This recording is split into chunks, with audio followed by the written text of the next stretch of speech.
우리의 인생이라고 하는 것은 사실 선택의 연속입니다. 매일 매 순간 수많은 것들을 선택하고 그 선택을 통해 결정된 삶을 살아갑니다. 그래서 우리의 인생 가운데 이 선택이라고 하는 것은 굉장히 중요하죠.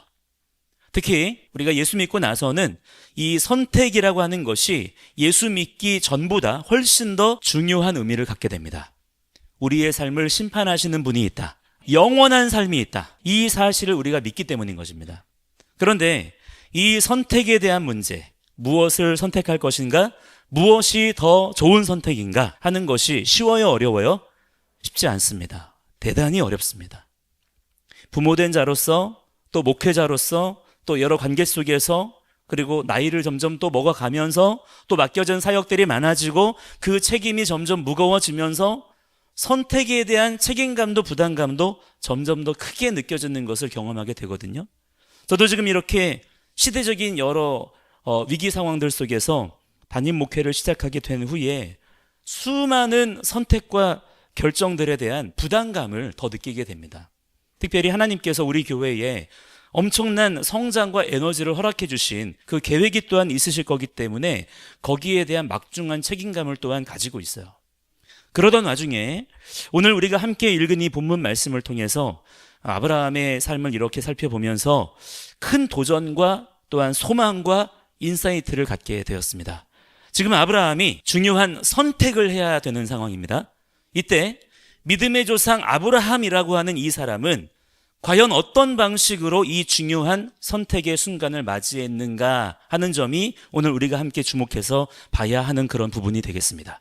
자, 오늘 본문에서 아브라함이 자기 아들 이삭의 아내를 얻고자 하는 거예요. 그러니까 며느리를 얻고자 하는 거죠. 자기에게 허락하신 하나님의 약속을 이어받을 그 이삭과 함께 그 일을 감당할 자기의 며느리를 선택하는 그 일들을 준비하고 있는 것입니다. 1절에 보시면 아브라함이 나이가 많아 늙었다 그랬어요. 그 다음에 2절에 보시면 그 집에 누가 있습니까? 늙은 종이 있어요. 그만큼 아브라함이 신뢰하는, 아브라함과 함께 오랜 세월을 함께 지내온 그런 늙은 종이 있는 것이죠.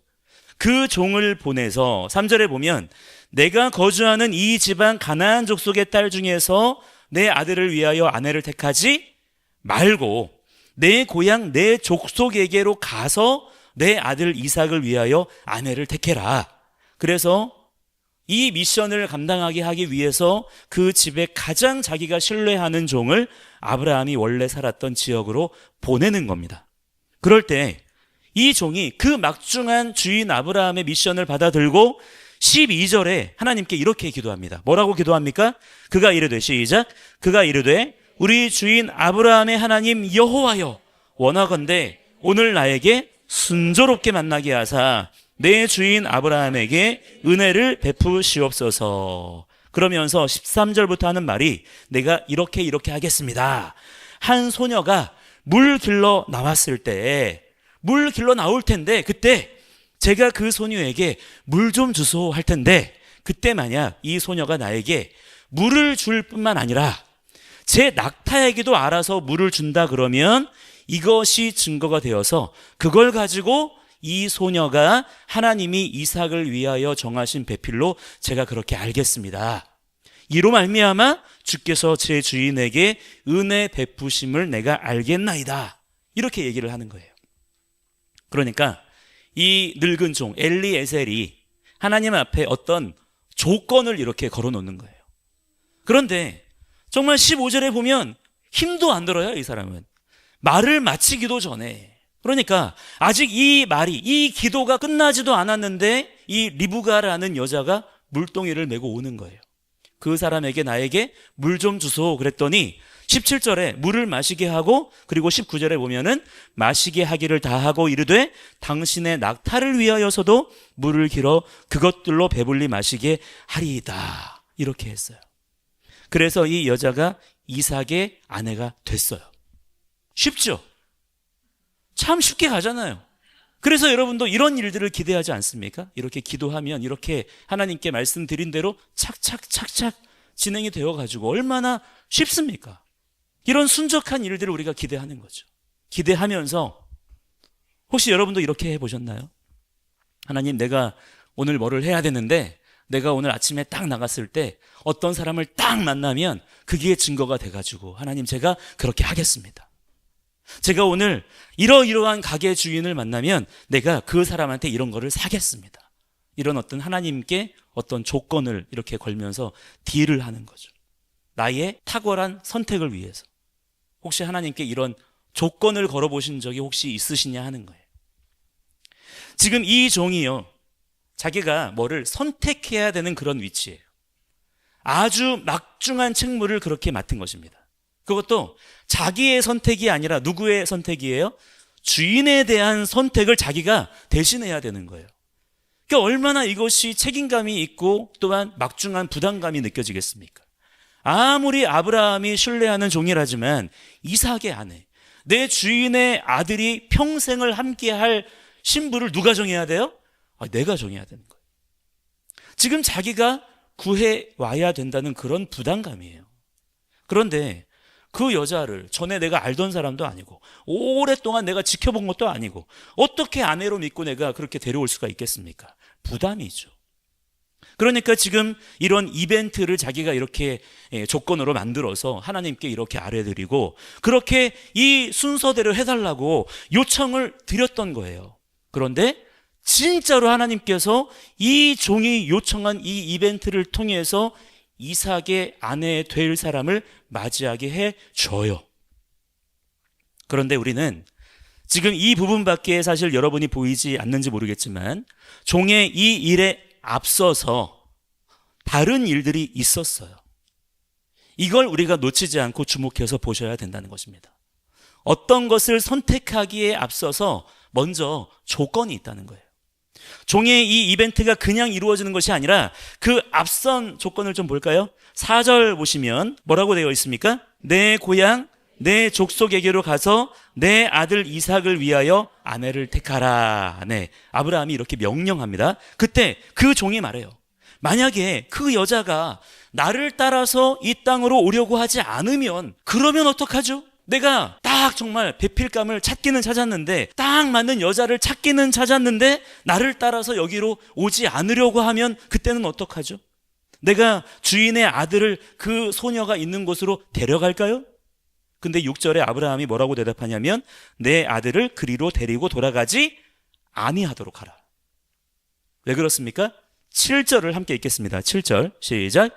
하늘의 하나님 여호와께서 나를 내 아버지의 집과 내 고향 땅에서 떠나게 하시고 내게 말씀하시며 내게 맹세하여 이르시기를 이 땅을 내 씨에게 주리라 하셨으니 그가 그 사자를 너보다 앞서 보내실지라 내가 거기서 내 아들을 위하여 아내를 택할지니라. 아멘.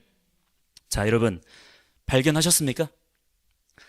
내가 거기서 내 아들을 위하여 아내를 택할지니라, 선택할지니라. 이 늙은 종의 선택 앞에 뭐가 있어요? 먼저 아브라함이 하나님의 언약 안에 거합니다. 하나님께서 말씀하신 언약을 아브라함이 먼저 꽉 붙잡고 있는 거예요. 자, 이것이 내가 하는 선택보다 훨씬 더 중요하다는 거예요. 먼저 자기가 하나님과 나와 맺은 그 언약 안에 내가 거하는 거예요. 그 언약을 붙잡고 있는 거예요. 그러면 그 언약 안에서는 내가 무엇을 선택하든지 그 언약 안에서의 이벤트일 뿐이라는 것입니다. 지금 당장 내가 무엇을 선택할 것이냐, A냐 B냐 C냐를 선택하는 것보다 훨씬 더 중요한 것은요, 내가 지금 내가 무엇을 선택해야 되는데 그 선택을 해야 되는 내가 그분의 약속 아래에 지금 있느냐, 그것을 점검하는 거라는 거예요. 이 믿음이 아브라함에게 먼저 있었고요, 이 아브라함의 믿음 안에서 종의 이벤트와 선택을 하나님께서 사용하신 것입니다.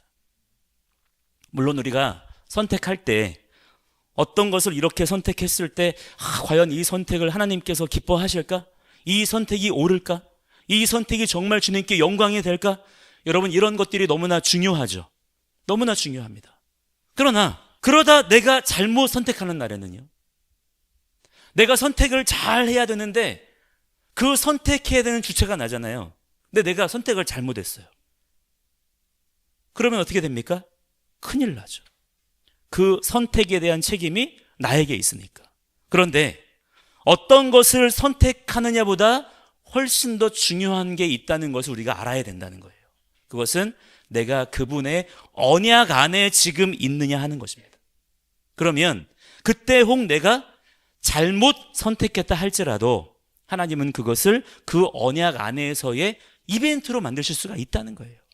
그래서 우리가 하나님의 언약 안에서는 마음껏 담대해도 된다는 것입니다. 그러니까 우리가 봐야 되는 건 뭐냐면 이 엘리에셀이 어떤 하나님의 그 인도하심 가운데 선택을 잘해서 이 일이 벌어진 게 아니라 아브라함이 이 늙은 종을 보낸 아브라함의 그 언약을 붙잡는 믿음 안에서 이 모든 일들이 벌어졌다라고 하는 거예요. 자, 그런데 우리가 주의해야 될 것이 있습니다. 내가 선택하는 일들은요, 나한테는 엄청 큰 일이에요. 그죠? 나한테는 굉장히 중요하고 큰 일이지만 하나님한테는요, 사실 아무것도 아닌 거예요. 너무 작은 일이에요. 열방의 왕이, 온 민족의 왕이, 하나님 나라의 왕이, 나라는 사람이 뭘 할까 말까? 한 종이 그 주인의 아내를 잘 고를까 말까? 저분이, 여러분, 위대하신 우리 하나님이 그런 걸로 막 고민하시겠습니까? 고민 안 하시죠, 별로. 여러분, 하나님은 우주적인 하나님이십니다. 우주적인 하나님이신데 사실은 그분이 이렇게 일하실 때에는 되게 지엽적이세요. 한 가지 예를 들자면, 지금 아브라함의 이야기를 하고 있으니까 아브라함을 예로 들자면, 하나님께서는 모든 민족을 축복하고 구원하고 경영할 것을 계획하시는 가운데 이 아브라함이라고 하는 한 사람을 이사시키세요. 하란에서 가나안 땅으로. 여러분, 근데 생각해 보세요. 한 노인이 자기 살던 곳에서 짐을 싸가지고 그 일가족이 이사를 가는 거예요. 자, 이게 그 아브라함의 집으로만 놓고 보자면 큰일이겠지만 전 우주적으로 봤을 때에는요, 큰일이에요, 작은 일이에요? 그냥 한 집이 이사 가는 거예요. 작은 일이죠. 엄청 작은 일이에요. 그런데 사실은 어떻습니까? 이 사건이요, 전 세계를 하나님이 통치하시고 구원하시는 어마어마한 사건이 되는 거예요.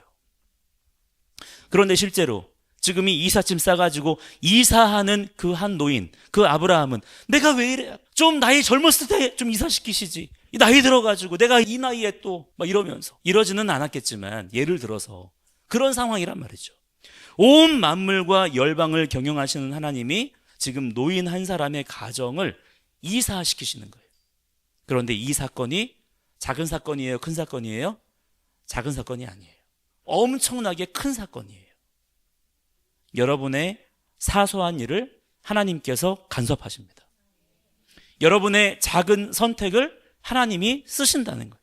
그런데 중요한 것은 이것입니다. 그렇다고 해서 여러분이 그분을 그런 분으로 대우해서는 안 된다라고 하는 거예요.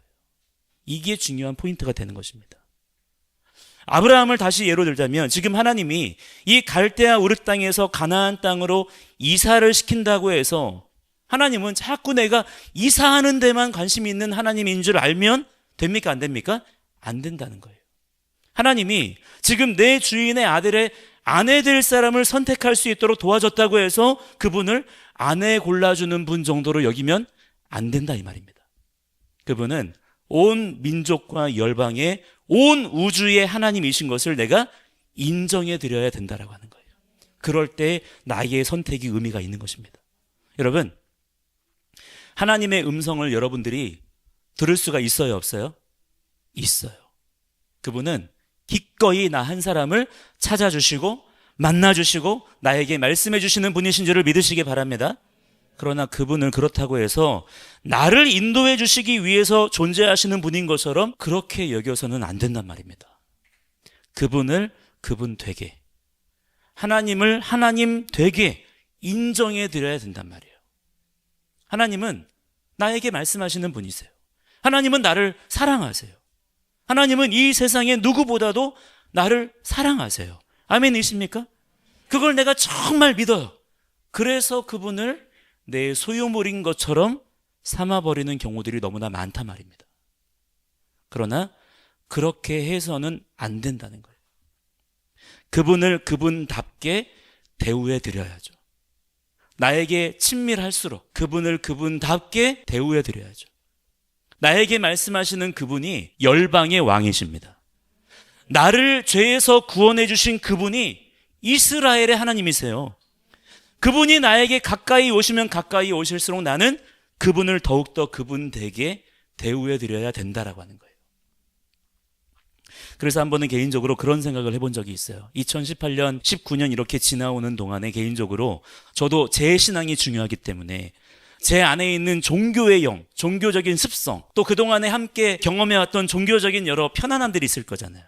이런 것들과 싸우는 그런 시간들이 있었는데 그때 들었던 생각 중에 하나가 뭐냐면 나는 내 왕을 내가 어떤 분으로 섬기고 있을까? 내가 왕으로 부르는, 왕으로 그렇게 얘기는 하는데, 왕이라고 부르기는 하는데 나는 정작 그분을 실제 내 일상의 삶에서는 어떤 분으로 이해하고 있나? 이게 저한테는 굉장히 중요한 문제였던 때가 있거든요. 내 왕이 지금 누군지 모르고 저분은 그냥 내가 이런 거 선택할 때 이걸 선택하게 해주는 분. 주님, 오늘 제가 밖에 나갈 건데 무슨 옷을 입을까요? 그냥 자기 하고 싶은 거 하는 거죠. 그냥 묻고 자기가 하고 싶은 거, 입고 싶은 거 입는 거예요. 그런데 하나님은 실제로 내가 밖에 나갈 때 입고 갈 옷을 골라주실 수도 있는 분이십니다. 주님, 제가 오늘 쇼핑을 나가는데 어떤 걸 살까요? 외투를 하나 살 건데 어떤 브랜드를 사고 어떤 거를 살까요? 주님, 가르쳐 주세요. 쇼핑할 때도 저를 인도해 주세요. 그러면요, 우리 예수님께서는요, 우리 쇼핑 도우미가 기꺼이 되실 수도 있는 분이십니다. 그러나 그분을 그렇다고 해서 내 코디네이터 같은 분으로 여기지 말라는 거예요. 그분을 내가 쇼핑할 때 무슨 물건을 사는지 내 물건 골라주는 분으로 여기지 말라는 것입니다. 혹 그분이 내가 뭔가를 잘 선택하도록 도와주셨다고 해도 여러분은 그분을 변함없이 온 열방의 왕으로 섬기셔야 된다, 이 말이에요. 여러분이 가지고 있는 이 성경은 내게 구원에 이르는 길을 알려줘요. 그러나 이 성경은 나를 구원해 주기 위해 기록된 책이 아니에요. 이 책은 예수 그리스도와 그 나라에 대한 기록된 책이에요. 여러분, 이 성경은 나에게 교훈과 책망과 바르게 함을 줘요. 그렇다고 이 성경이 내 인격의 성숙함을 위해서 기록된 책은 아니에요. 이 책은 예수 그리스도와 그 나라의 영광을 위해서 기록된 책인 것입니다. 여러분, 이 말씀에는요, 내 문제를 해결해 주는 열쇠가 있어요. 그러나 이 성경은 내 문제를 해결하기 위해 기록된 책이 아니라는 거예요. 이 성경은 내 발의 등이요, 내 길에 빛이라 할 만큼 나를 인도하는 책이에요. 그러나 이 성경은 나를 인도하기 위해서 기록된 책이 아니에요. 이건 하나님의 나라와 그 나라의 왕이신 예수 그리스도에 대한 말씀이 기록된 책인 것입니다. 여러분, 이 말씀은 나를 치유하기도 하고 위로하기도 해요. 그러나 이 성경은 나를 위로하거나 치유하기 위한 책이 아니에요. 예수 그리스도와 그의 나라를 위한 책이에요. 하나님이 어떻게 모든 민족을 구원하실지에 대한 세계 선교에 대한 비전이 이 책에 기록되어 있어요. 그러나 이 책은 선교의 책이 아니에요. 이건 예수 그리스도와 그의 나라에 관한 책이에요. 이 말씀 안에는요, 내 자녀를 어떻게 가르치고 어떻게 양육해야 하는지에 대한 모든 지혜와 지식이 여기에 다 들어있어요. 그러나 이 책은 그렇다고 해서 우리 가정의 나의 자녀 양육 지침서가 아니에요. 예수 그리스도와 그의 나라에 관한 책이에요. 이 성경 안에는 세상 마지막 때에 어떤 일이 벌어질 것인지에 대한 말씀이 기록되어져 있어요. 그래서 우리가 이 말씀을 통해서 마지막 때를 예비할 수도 있고요, 그 마지막 때에 대한 징조를 깨달아 알 수 있는 많은 힌트들을 이 성경에서 우리에게 허락해 줘요. 그렇다고 이 성경이 종말론 책은 아닌 거예요. 이 성경은 예수 그리스도와 하나님의 나라에 대한 책인 거예요. 제가 지금 의도적으로 왜 이런 똑같은 표현을 계속 반복하고 있냐면, 우리 신앙의 가장 첫 번째 초점은 그분을 그분 되게 해드려야 되는 것이란 말입니다.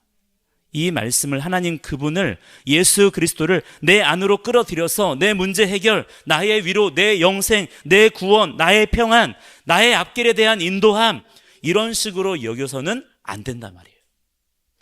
자, 예수님도요, 이 말씀을 직접 해주셨어요. 우리 말씀을 찾아볼 텐데 요한복음 한번 보시겠습니다. 요한복음 5장 39절 말씀.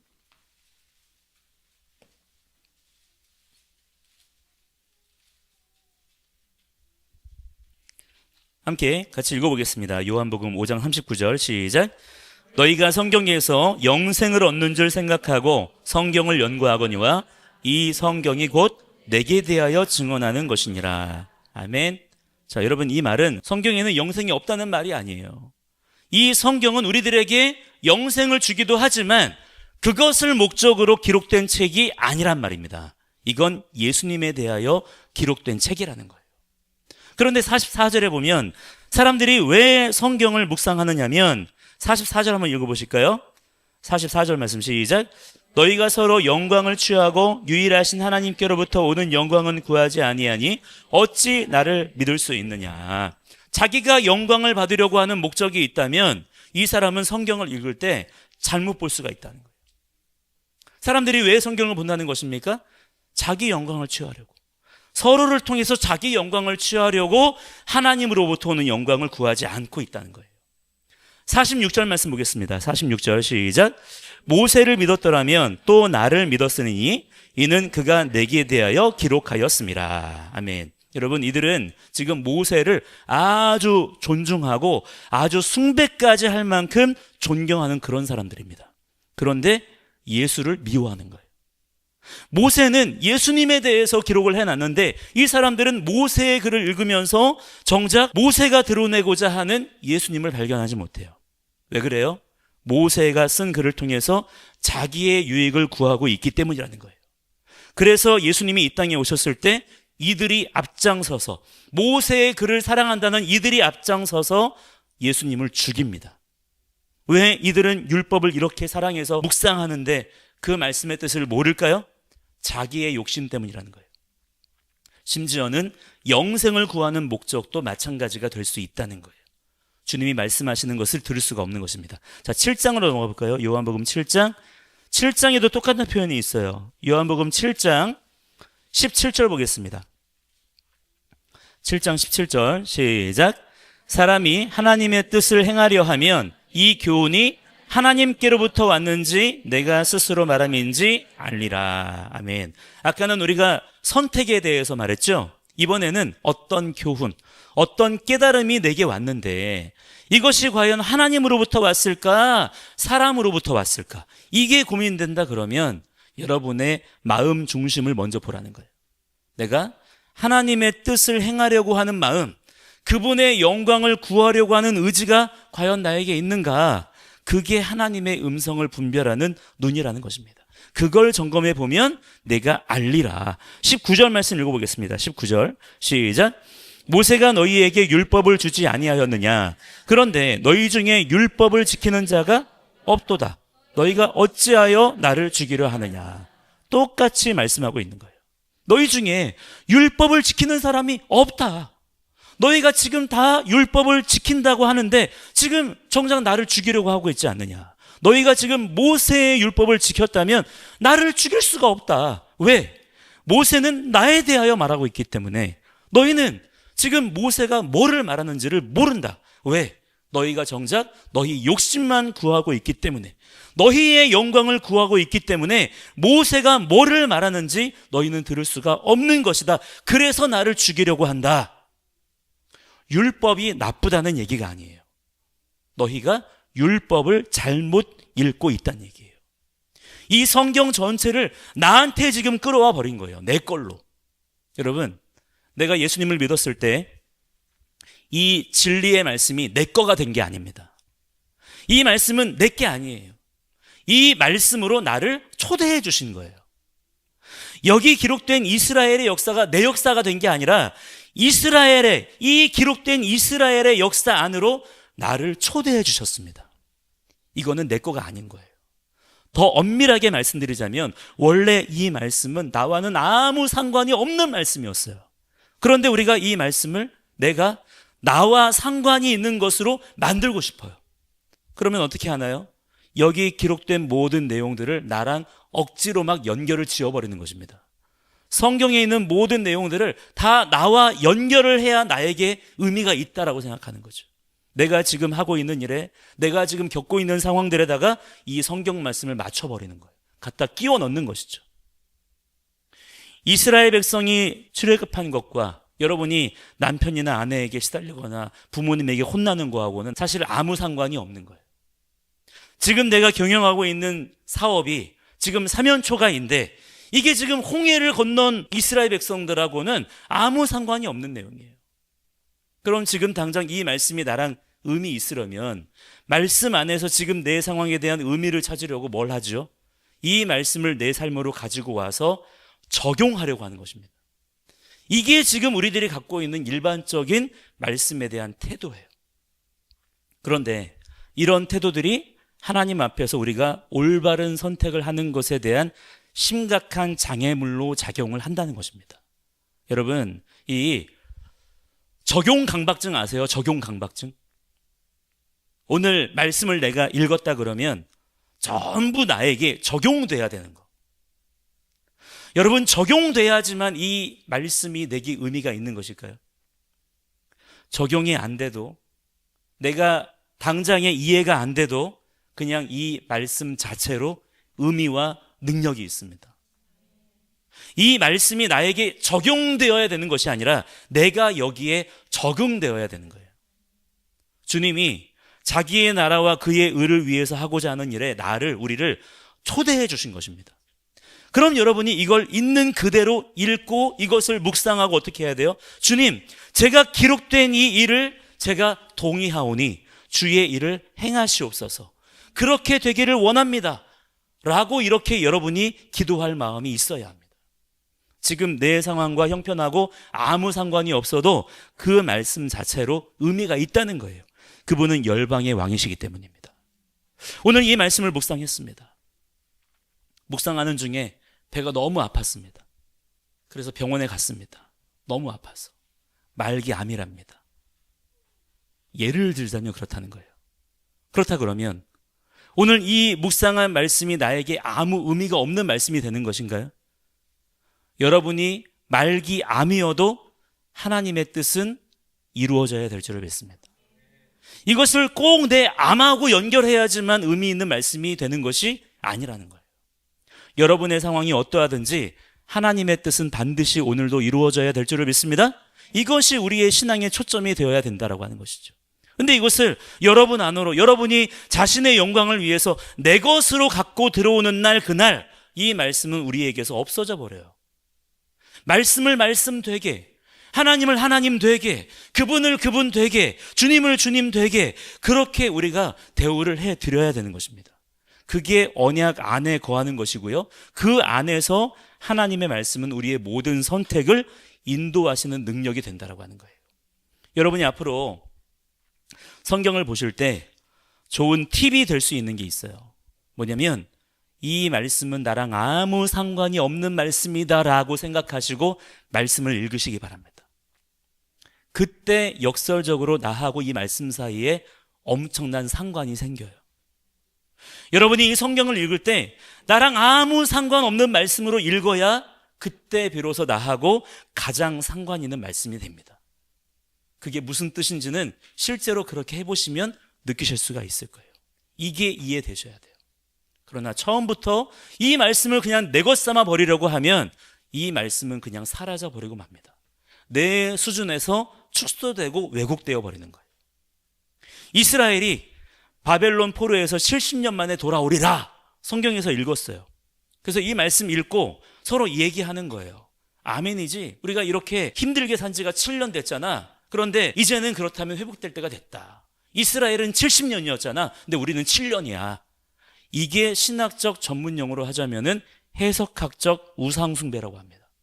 자기 마음대로 말씀을 자기의 상황에 맞춰서 적용해서 바꿔버리는 거예요. 이렇게 적용을 안 하면 나랑 이 말씀이 무슨 상관이냐라고 생각하는 것이죠. 이스라엘이 바벨론에서 70년 만에 돌아온 그 역사적인 사건이 나하고는 무슨 상관인데, 그래서 그 말씀이 상관 있는 말씀이 되게 하기 위해서 내 상황에다가 끼워 맞추는 거예요. 그렇게 적용하려고 하는 거예요. 내 스스로 그 말씀의 의미를 규정지어 버리는 것이죠. 그러나 그런 식으로 나한테 적용하는 순간 이 말씀은 사라져 버리는 거예요. 하나님의 신실함도, 하나님의 하나님 되심도, 그분의 어마어마한 나라도, 예수님도 온통 다 사라져 버려요. 왜 그렇습니까? 내 영광을 구하다 보니까, 내 생각을 하나님의 생각으로 둔갑시켜 버리는 것이죠. 지금 내가 하고 있는 생각에 하나님의 말씀을 끌어들여서 하나님의 말씀의 권위를 거기다가 부여해 버리는 거예요. 그러면 이 말씀은 사라지고요, 나는 높아지고 우상숭배인 것입니다. 여러분, 하나님의 말씀을 하나님 말씀 그대로 인정해 드리시기를 바랍니다. 그 눈이 우리 가운데 띄어야 된다라고 하는 거예요. 우리 앞에 지금 놓여져 있는 수많은 선택과 결정의 순간들 속에서 우리가 해야 될 것은, 여러분 기억하시기 바랍니다. 그분의 언약 안에 거하는 것입니다. 이것이 제가 오늘 여러분에게 드리고자 하는 말씀의 결론이에요. 그러면 하나님의 언약 안에 거한다고 하는 것이 뭐예요? 제가 계속 반복적으로 오늘 말씀을 드렸습니다. 그분을 그분 되게 인정해 드리는 것입니다. 그분을 나의 상황에 맞춰서 적용하고 해석하고 그렇게 하는 것이 아니라 그냥 그분을 그분으로 인정해 드리는 거예요. 하나님은 하나님이십니다. 하나님의 말씀을 왕의 명령으로 대하는 나의 태도와 자세, 이것이 바로 우리를 자기 백성으로 삼으시겠다고 하는 그분의 언약 안에 거하는 것이고요. 이것이 매 순간 우리가 해야 되는 그 어떠한 선택보다도 훨씬 더 중요하다라고 하는 거예요. 그 언약 안에서 우리의 선택이라고 하는 것은 그저 그분이 일하시는 통로, 이벤트일 뿐인 것입니다. 자, 지금 이 초점이 우리에게 너무나 필요한 신앙의 회복이 바로 여기에서부터 일어나야 된다라고 생각을 하는 거예요. 그냥 이 말씀을 내 상황에 끼워 맞추는 그런 패러다임을 우리가 깨뜨리고 하나님의 말씀으로 나아가는 저와 여러분의 신앙의 여정이 돼야 될 줄 믿습니다. 그냥 그분을 우리가 왕이라고 불렀다고 해서 그분이 왕 되시는 게 아니에요. 실제 나의 태도와 자세, 나의 인생의 방향성, 내 지금 당장의 어떤 선택이나 결정 이전에 늘 깨어서 하나님 말씀에 붙잡혀 있으려고 하는 그 간절함과 그 열정이 우리 가운데 필요하다는 것입니다. 그럴 때 여러분이 또한 우리가 하나님 나라의 능력을 놀랍게 경험하게 될 수가 있는 줄을 믿으시기 바랍니다. 함께 이 시간에 우리 같이 기도하실 때, 지금 우리의 개인적인 상황들도 그렇지만 우리 나라의 상황들을 놓고 볼 때에도 우리가 가져야 되는 그 기준이 뭐냐면, 우리가 생각하는 어떤 결론, 이랬으면 좋겠는 어떤 정답을 딱 설정해 놓고 하나님 이것을 하세요라고 말하는 그런 기도의 흐름이 되어서는 안 된다라고 하는 거예요. 우리는 먼저 하나님의 언약 안에 거하는 자들이 돼야 됩니다. 어쩌면 우리는 그동안에 익숙해 온 종교적인 프레임 안에서 하나님의 말씀을 내 삶에 끼워 맞추는 것에 더 자연스러워졌는지 모르겠어요. 하나님의 말씀이 말씀하는 그것을 더 알려고 하기보다 나에게는 내 삶에 필요한 이 일들을 위해서 사용할 만한, 적용할 만한 말씀 한 구절이 더 필요했던 것이죠. 그래서 그 말씀으로 내가 들어가기보다 그 말씀을 내 삶 가운데 적용하고 끼워 맞추고 그런 식의 종교 생활에 더 익숙해왔던 그런 나의 삶의 내용들이 있었는지 모르겠습니다. 그러나 우리가 그러한 삶의 방향을 바꿔서 이제는 우리가 말씀으로 들어가는 자들이 되어야 될 줄 믿습니다. 그래서 우리의 가장 중요한 기도 제목 중에 하나는 뭐냐면, 하나님 주의 말씀이 읽어지게 하여 주시옵소서. 주님께서 이 성경을 통하여, 우리는 성경이 없으면 아무것도 못하는 존재들입니다. 그렇다면 우리가 성경을 부지런히 읽는 가운데 이 성경에 기록하신 하나님의 뜻과 그 말씀이 무엇인지를 우리가 아는 자들이 되게 하여 주시옵소서. 우리의 개인적인 삶의 여러 가지 문제들도 그렇고요, 이 나라와 민족에 처한 여러 가지 복잡한 어지러운 상황들도 마찬가지로 하나님의 언약의 말씀 안에서 그 모든 문제들이 해결함을 보아야 될 줄을 믿습니다. 하나님, 이 말씀의 뜻이 온전하게 깨달아지게 하여 주시옵소서. 우리가 말씀 앞에 엎드리는 자가 되게 하여 주시옵소서. 우리 그러한 간절한 마음으로 함께 우리의 삶을 주님께 엎드리면서 우리 주여 부르시고 함께 기도하며 나아가겠습니다. 주여